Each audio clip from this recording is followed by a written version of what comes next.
by asking the question, why are we here? And what was the purpose of us getting together? And what is it that you're hoping to accomplish by hosting these talks? I'm hoping to keep in memory of those who have been exposed to the kingdom of God, and it's coming toward us in time. And I feel such an urge to keep it alive in the mind of people, who were in Stell at one time, or who may have read the book or subsequent books that I've written or something. It just, the kingdom of God is not going to happen by itself. They told us that it's not going to be given to us, that we have to rise up and build it ourselves. And so, we've got to keep it in mind, and we've got to give energy to it. We've got to remember it, What is it, what you are going to be sharing with us today? What is the source of that information, to the best of your knowledge? Because we want to talk about creation itself and your understanding of how creation occurred and how it's set up. How does the universe work? And I'm assuming this is according to not only information that was gleaned out of the book that started this community of Stell, The Ultimate Frontier, but it's also gleaned out of other writings that we've gotten through the Lemurian Fellowship and other sources. Are there other sources besides those two? Well, for me, Richard himself, the author of The Ultimate Frontier, was an important source of it. Okay. So a lot of this information you'll be sharing are things that Richard had shared. If it's not in The Ultimate Frontier, he probably wrote about it in some of his subsequent books. There were observations, were a series of books that he wrote. And talks. And talks that he gave. Yes. His main means of teaching was to answer questions that people had. And so in public meetings and in our own community meetings, he could do that. Mm-hmm. What is the progression of the life wave? Most of us have never heard of that term before. Well, we have to know, first of all, that creation happens and it lasts for millions and billions and skillions of years, but ultimately it has to come to a close, because the purpose of making planets and suns and all of the stuff of heaven is to be like a classroom for people all over the universe. There is no purpose for, it's disconcerting to me that we're spending billions on trying to find out whether life ever existed out there. Are we the only ones? And we are at this point because we are the most laggard, the most far behind in our self-evolution. And so— You mean compared to other worlds or other? Yes. So you're saying there's other worlds, other civilizations in the universe? That's the purpose of a planet. every planet, didn't just pop out. It took the fierce concentration of many souls who have arisen to that level to produce it. I mean, that's our goal. They're trying to help us grow with our strength of mind, that so that we get to that point. That's the purpose of life for us. And when we incarnate on a planet, we're trying to learn all there is to know about that planetary life, how everything is made, how, all the history of that planet, everything. We're supposed to learn everything there is to know on the life of a planet. And now the distribution of chemicals and materials is different on each planet, but they are the same chemicals. They are, once you learn for one, I think you learn for all of them, or at least in most regards. But every now and then, what I'm saying is, we've got to go from starting at nothing. We're all just clods, and keep learning until we get to the end where we learned everything. And then when all the planets have been given plenty of time for the people on them, the egos on them, to get to mastership, they've learned everything there is to know. Well, then all of that is just taken, erased from the universe, and we go back to nothing. We start at scratch again. And that is the progression of the life waves. We make a life wave, and it progresses and progresses as the people on it progress. But then ultimately, there's a time to clear that off the blackboard and start over again. So you're saying the universe that we know of as today, which many scientists say started 4 billion years ago or something, and it might last another million or billion or whatever, but then at some point that all collapses, and a whole new, that's basically a life wave, and then at some point enough masterful egos or individuals or godlike people can actually recreate another universe. Is that the idea? Yes. And we step up. We were nothing. We were a clod, and we grew and learned until we became masters.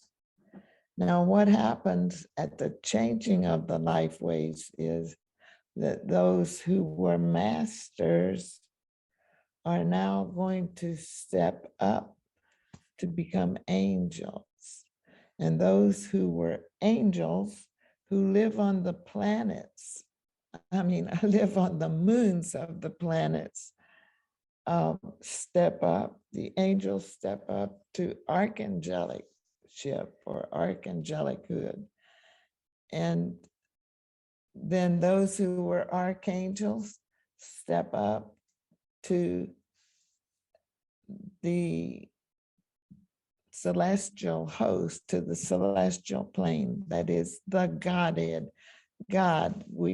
Those who were archangels become part of God, and they are mentally going to create the next, the next planets and moons and everything. Angels create the moons, and archangels create the planets. And those who are like Christ, he whom we call Christ is called Melchizedek, and he is the regent, the head of our solar system. And it's a long story, to which I trust we'll get to eventually, but he has come to Earth already several times, trying to help us, this laggard planet, get going. So what you just described from reading on your website, you talked about the planes of existence, and that you just described the last three, the fifth, sixth, and seventh, the angelic, archangelic, and celestial. What are the four planes of existence before them? Okay, we're starting out with just dirt and water and people. We're on the physical plane. Everything that we can touch is physical. And that's where we are born, as it were, and begin to grow, from an animal body to an animal body with a mind. We have a brain, and animals have brains, but we've got to add knowledge and wisdom to those to become great human beings and to continue our climb through eternity. So that's the first plane of existence, and that's where humankind resides at this point. Yes. What's the second plane of existence then?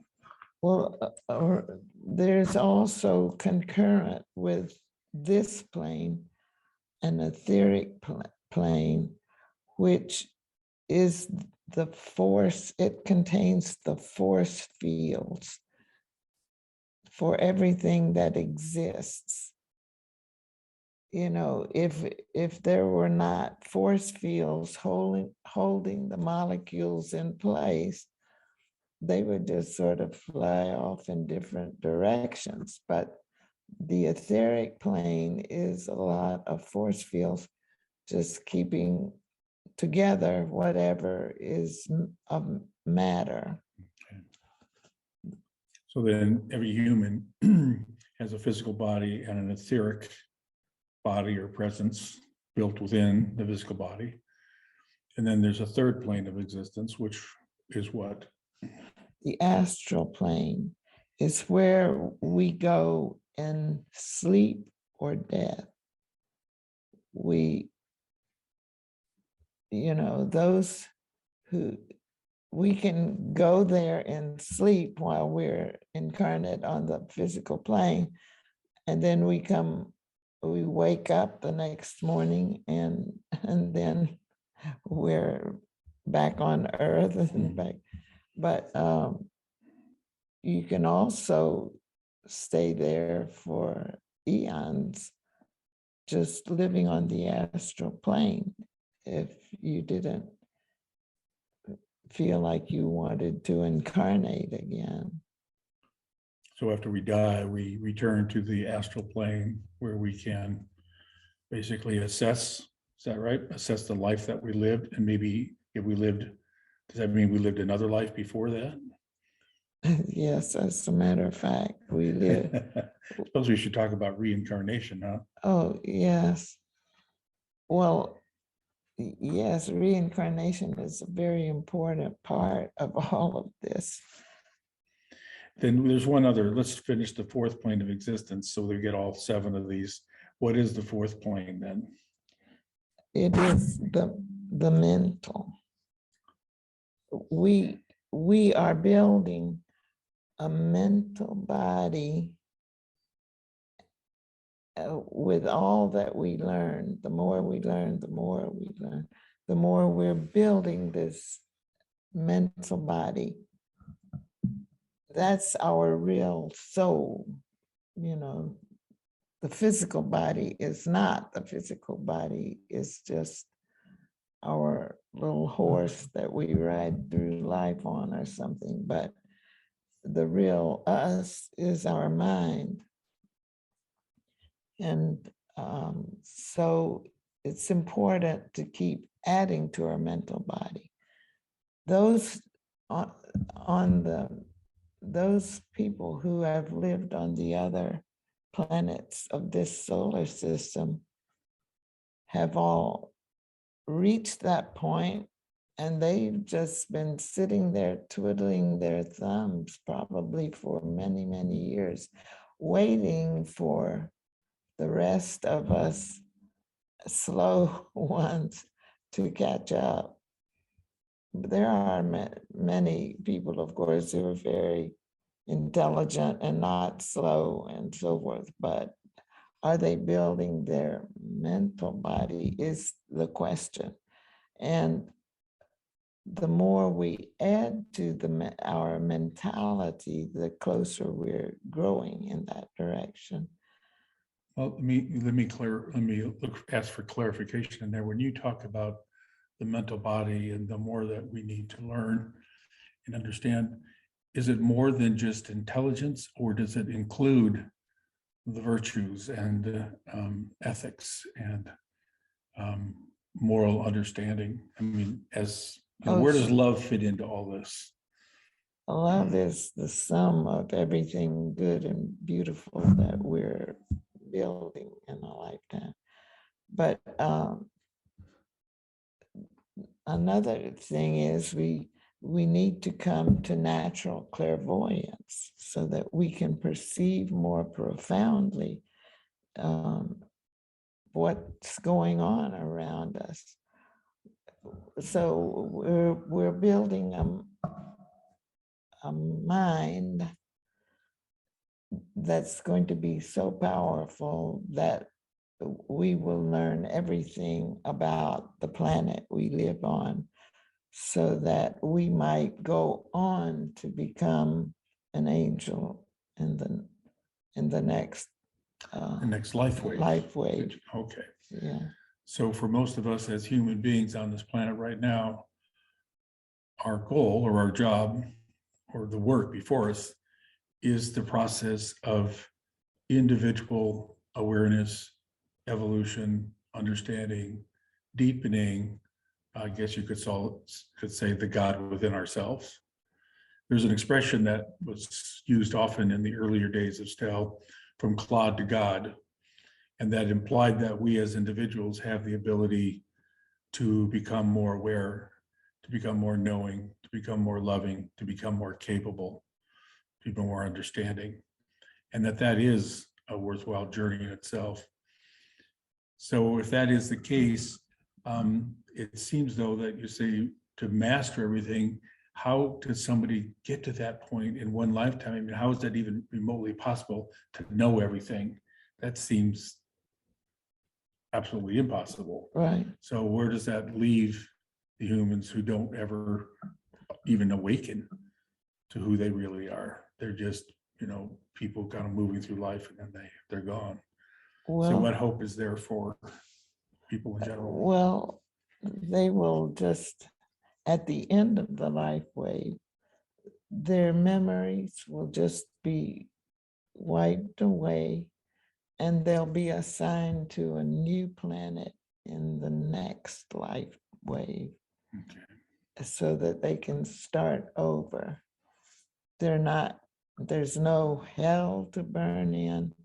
There's no upsetting thing. You're not judged. You simply have your memory wiped away and go on to start at the bottom again in the next life wave.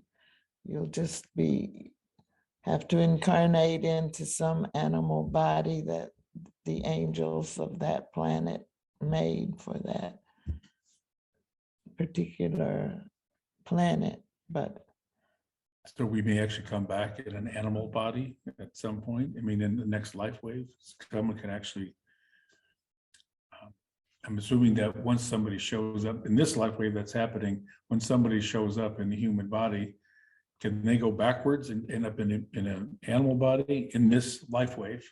Let's say a life wave that lasts 6 or 10 billion years.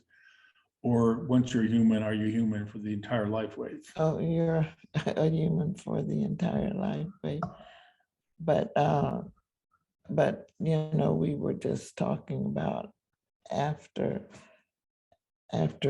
this life wave and starting over, then that the angels on whatever planet you're assigned to will have to make an animal body that's going to be good to work on that planet, and you'll just slip into it. Whatever the equivalent of a human body is in this life wave will be, you'll show up in that in the next life wave. Yes. Okay.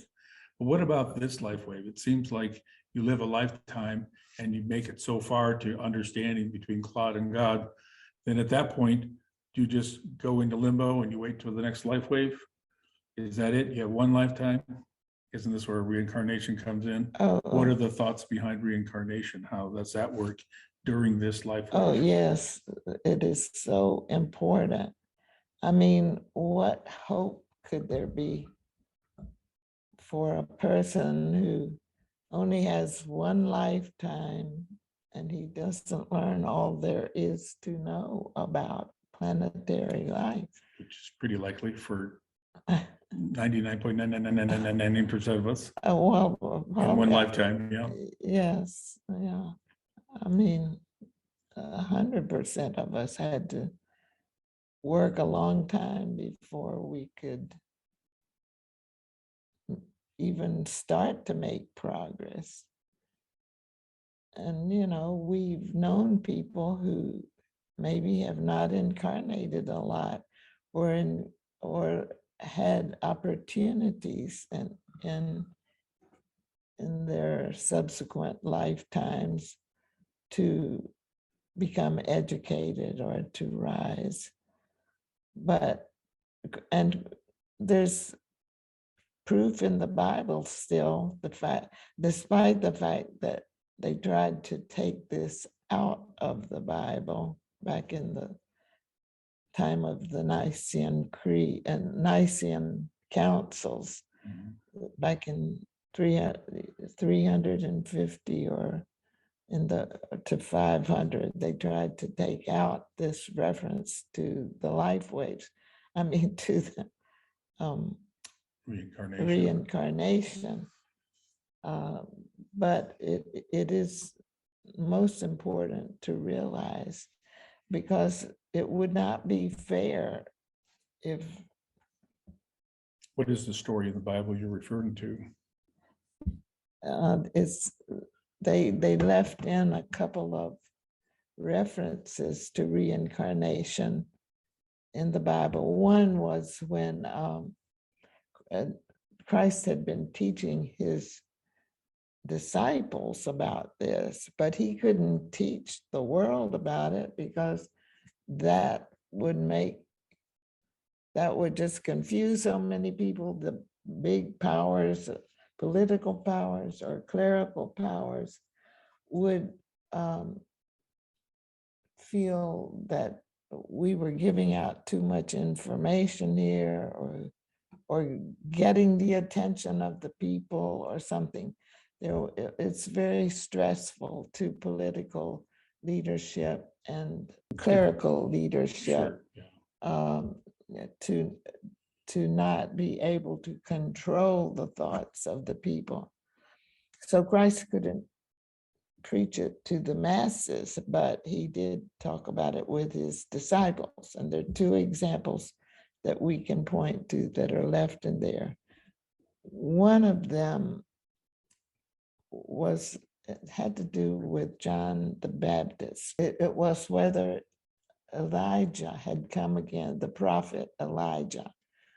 In another lifetime, the prophet Elijah was John the Baptist, or John the Baptist in another lifetime was Elijah. And he promised that he would come again to earth, and he did. And they asked Christ, well, when is Elijah coming? And Christ said he did already. And they did to him what they've done to all the prophets. They beheaded them, they killed them in some horrendous way. And like they did cut off John the Baptist's head, and that's how they got rid of him. But then the other one was where Christ was called to give sight to a blind man, and so he did heal this blind man. And the disciples wanted to know, well, Lord, who sinned that this man should be born blind? In other words, if you sin, you're going to suffer some consequence. And blindness could be one of them. And Christ said, well, in this case, neither this man sinned nor his family sinned, that they would be burdened with a man with this problem, but that the works of God be made known. And since he is like God to us, he just reached out and healed that blind man. And so those are the two mistakes that they left in the Bible. And which could be conceived as hints, little bits of truth that come through a document that, I mean, that's what the understanding is. The Bible's loaded with lots of truth, but it's also loaded with lots of non-truth. So therefore, the individual is left to wade through that quagmire and to divine which is real and which is not. So, and that's probably part of the process of the evolutionary individual in the mind, is to learn how to decipher what's true in any religion or what's true in life itself versus what are the things that were added by humans who weren't necessarily interested in the betterment of all. Yeah, well, I remember being puzzled by those references when I was in the church years ago.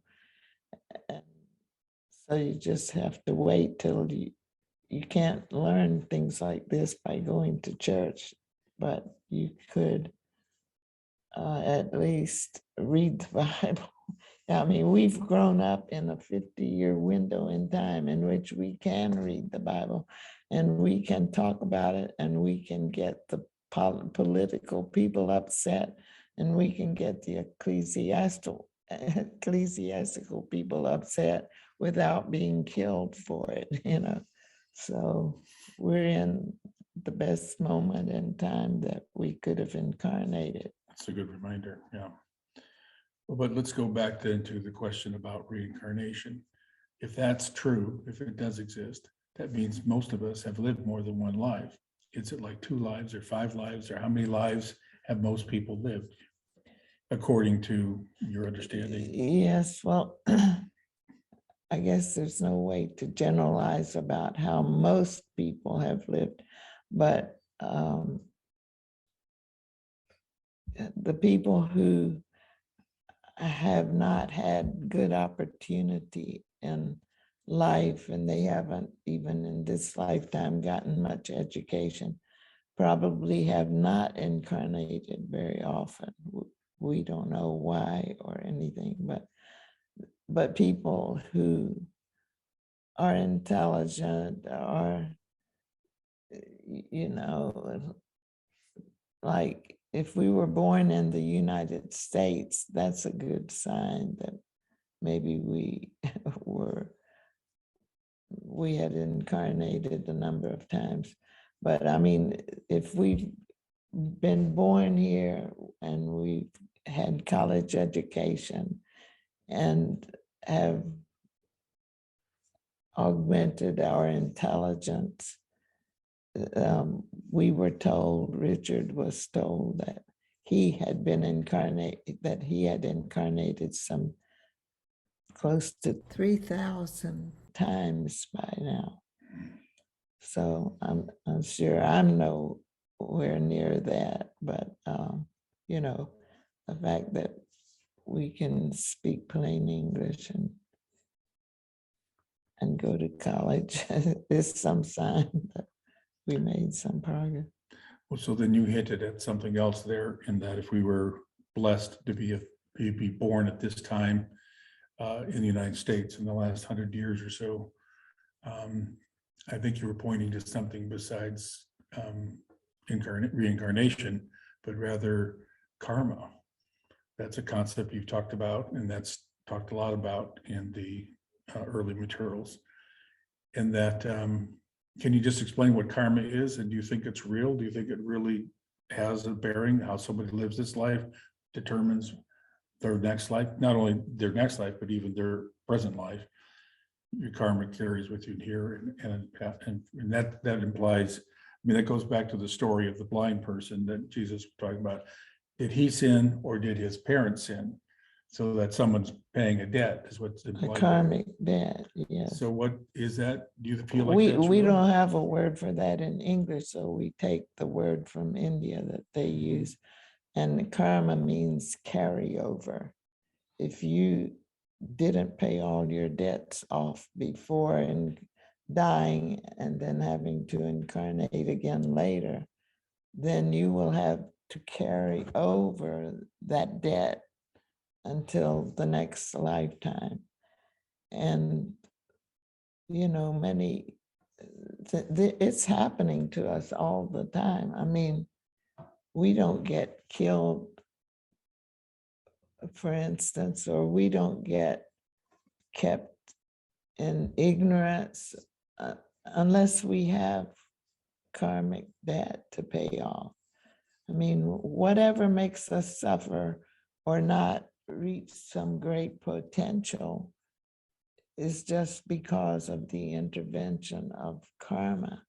The fact that we are carrying debts from prior lifetimes that we have to pay off. At least that's how I would say it. Do you have anything to add about that? Well, I guess, I mean, that particular idea or concept, if it's real, it means that you never get away with anything. You do Right. anything that's unjust or cruel or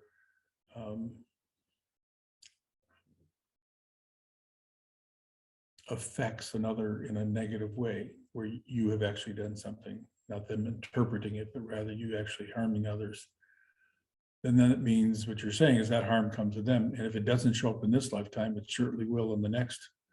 And so someone who's particularly cruel, some leader who just send in, soldiers to wipe out civilians, their next lifetime, it may take quite a few lifetimes for them to work off all that debt. Is that correct? Yes. I mean, a Hitler cannot incarnate, for instance. He or a Mao, they have just killed so many people. They could never incarnate enough times.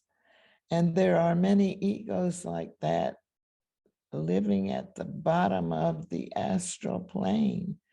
They cannot even incarnate. If they were born as a baby, something would happen to them immediately. They would just be killed or something, or they would have some illness. They would not be able to survive.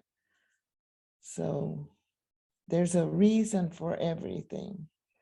These things don't happen to us just happenstance. I mean, if we're killed in a tornado, if we're killed by drowning, whatever it is, it has some relation to our karma, because life is life-giving, and something that takes it away just indicates wrong actions, wrong thought, wrong speech in the past. Then I suppose, could we say then the opposite of that is true as well? And that is someone who makes the conscious decision to step forward and be of service in the world, and to do not good for the sake of getting attention for that or acclamation, but rather they do it because it's the right thing to do. It's just a step forward. We've seen that in a lot of people in history and even in our own lives, people who've very selflessly and not expecting anything in return step forward to be of service in some way. And my guess is then that that's a very positive karma, which could basically negate or clean up a lot of negative past karma. Absolutely. Is that right? Yes. And So I think we have a lot of examples of that now there's so many persons of color or other races that have persevered and come back with the intention of uplifting their race or their people. And they're wonderful examples of that. Yeah. Yeah. But it's also reassuring to know that no matter who we are, we can always start today, right now, always looking at how do I be of service in the world? How is it that I can be a positive influence or a positive force in the universe? And as such, we start to change our karma and we start to actually build ourselves Yeah. in karmic stature and in the egoic advancement. I guess that's the term they Yes. used. And that just brings to my mind these programs on PBS recently of the life of Benjamin Franklin. It was amazing how public spirited that man was, that he could just keep thinking of the well-being of mankind and keep thinking up new and different things to try or to add to life. I just don't get tired of watching that. I've seen it now several times, but last night that was the best thing I could find, so I watched Watched it again.